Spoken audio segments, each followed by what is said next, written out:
Pemirsa Malu TV dimanapun Anda berada, kembali lagi bersama saya Sofi Nuriana dalam program Santri Sowan Kiai. Nah, saat ini kita masih bersama Ustadz Gufran Uya yang merupakan Wakil Ketua Tanfidiyah Pengurus Cabang Nahdlatul Ulama Kabupaten Kediri. Tadi kita sudah mengulik ya bagaimana cara untuk meraih dan meningkatkan ketakwaan di bulan suci Ramadan. Namun kita akan mengulik lebih jauh lagi, lebih dalam lagi pemirsa ya. Baik Ustadz, tadi sudah dijelaskan mengenai cara untuk meraih ketakwaan ini.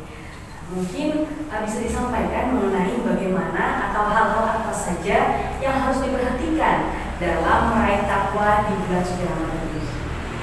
Terima kasih Mbak Serati, pemirsa Madu TV yang dirahmati oleh Allah.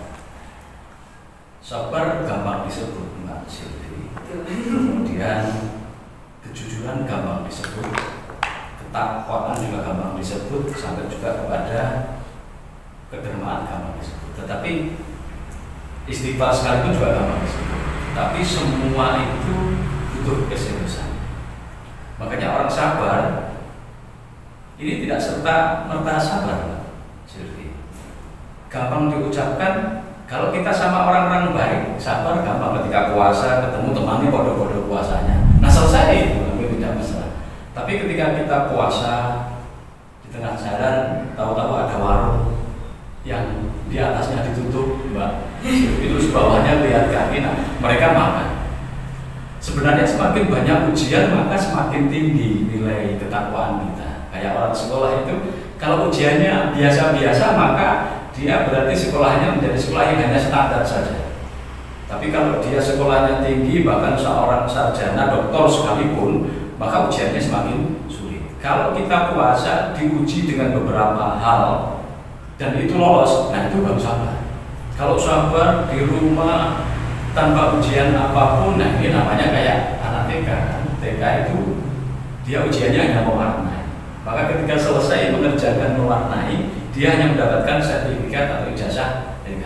Nah kita kan mau ingin menjadi orang takwa yang betul-betul mendapatkan sertifikat dari Allah sebagai mutakin yang begitu, kira-kira begitu. Makanya tetap saja berjalan ketika ujian-ujian itu di hadapan mata. Yang selanjutnya, kita tidak butuh keikhlasan, kejujuran. Kita tidak butuh penilaian orang. Karena ada kalimat atau selebaran di dalam banner gitu ya Mbak Silvi. Di situ ditulis hormatilah orang yang berpuasa. Memangnya orang berpuasa itu tidak terhormat? Tanpa kalimat hormatilah sebenarnya kita sudah terhormat sekali, ya malah yang tidak puasa yang tidak terhormat, sebenarnya begitu. Tetapi hal itu manakala kita sudah dihadapkan satu kebiasaan kejujuran, selesai.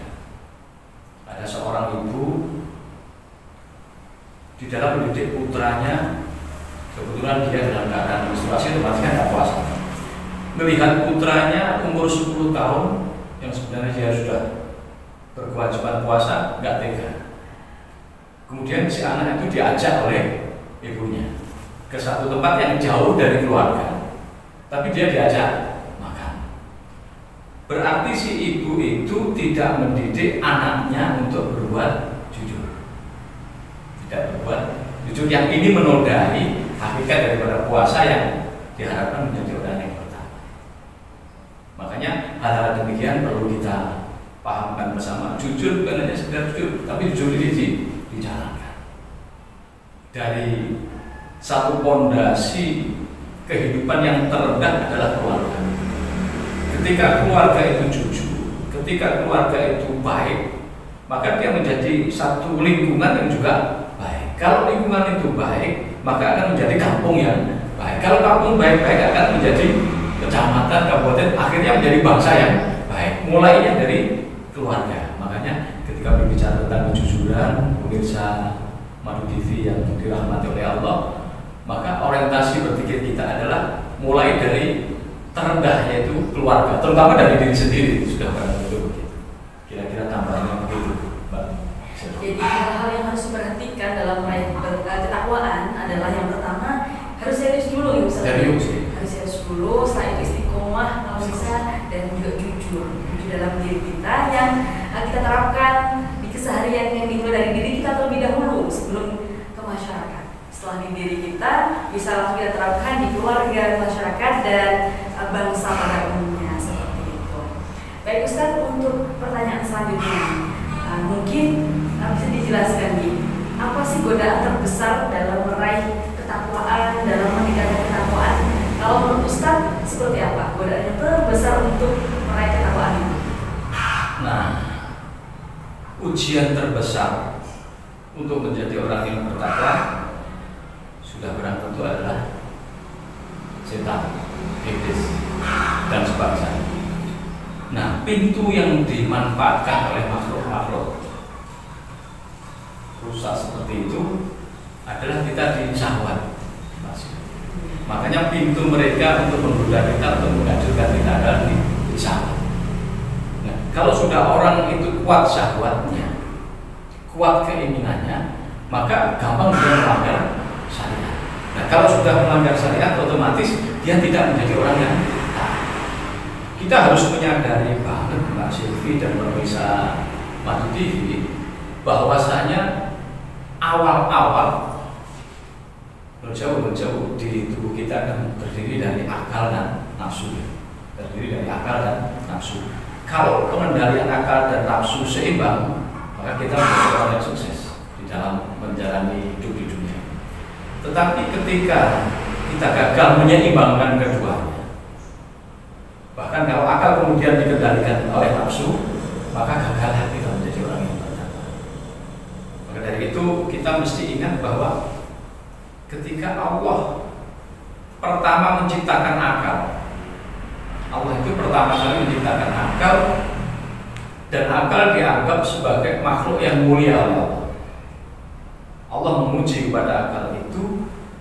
Yang pertama akal dibilangin, ya akal, sampai menghadaplah ke kemari.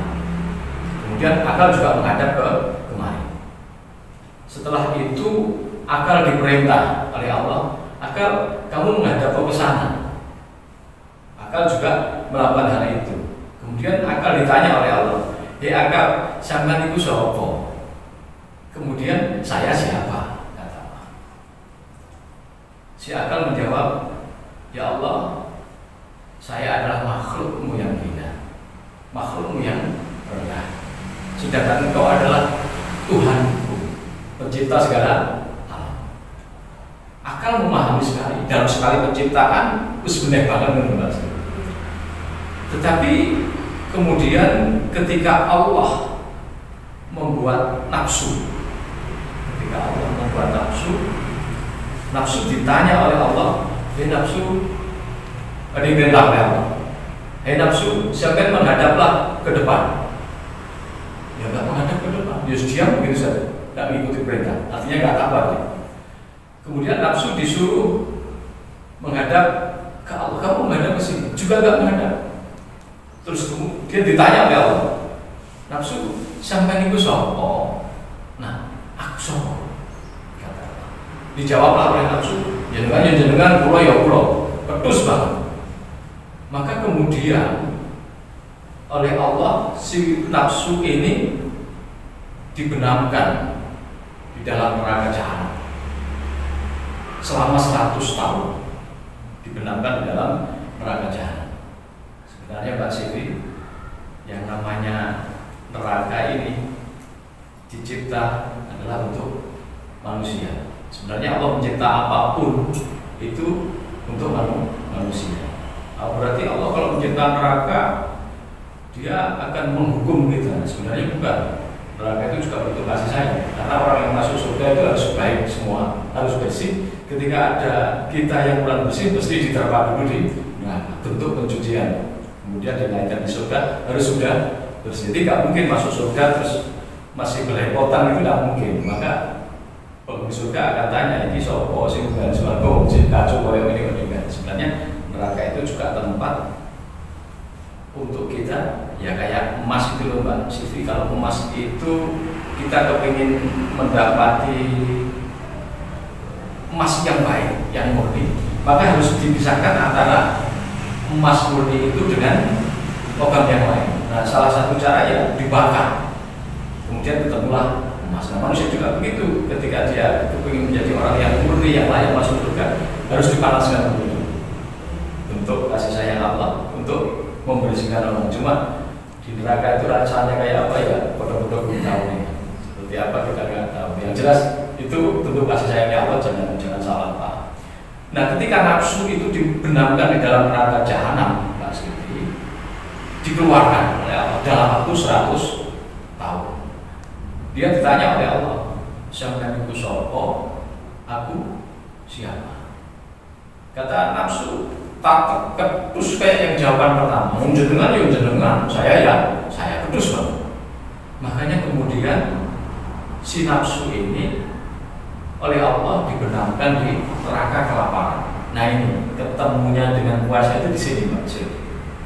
Kemudian si nafsu ditenggelamkan di dalam neraka kelaparan.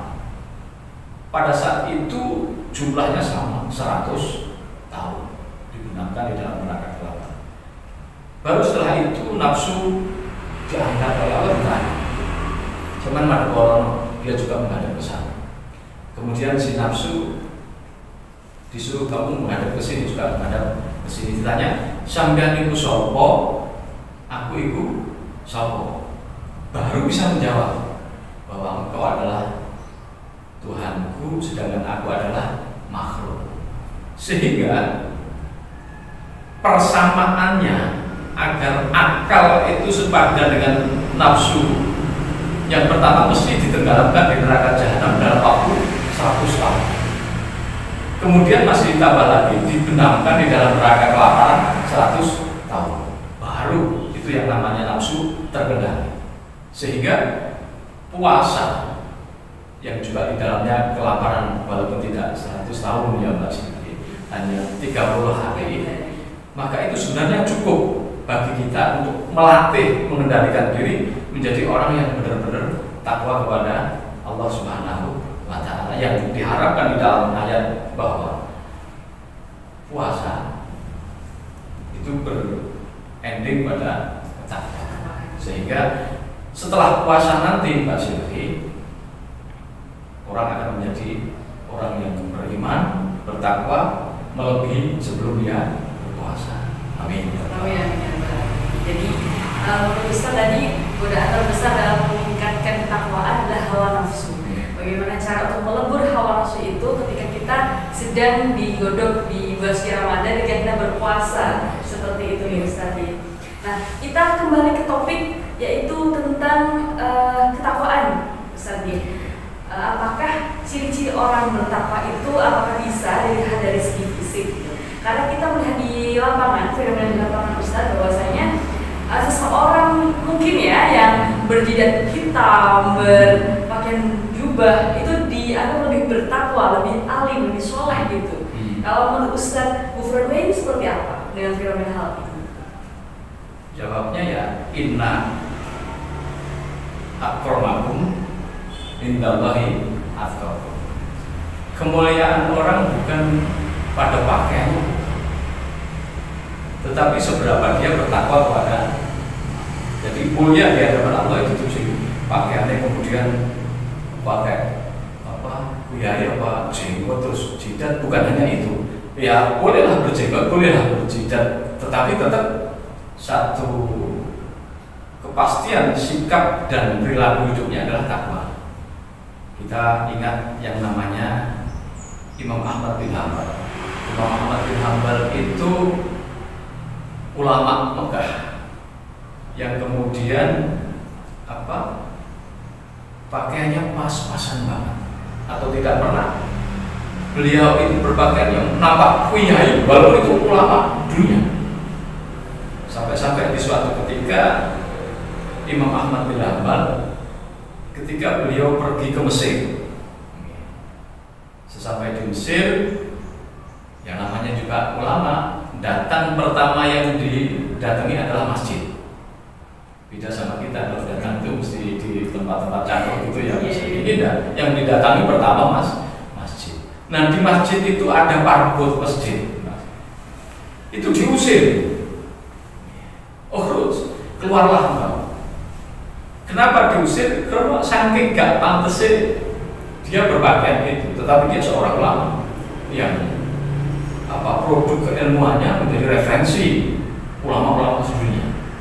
Tetapi untuk sekedar di Mesir masuk masjid saja diusir, kan pakaian cara bagi diri kira-kira ya keji dengan Mbak Silvi terus kawasan novel, ketika nampak jangankan kiai santri saja dia nggak pantas.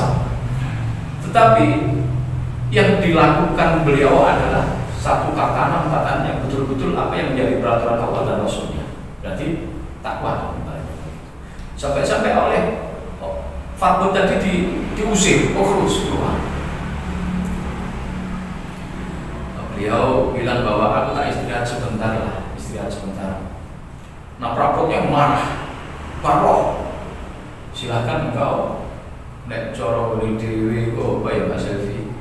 Kalau tadi keluarlah, paroh itu sudah sekitar sepadan dengan kalimat migato lah gitu. Dia bilang silahkan pergi tapi kasar migato.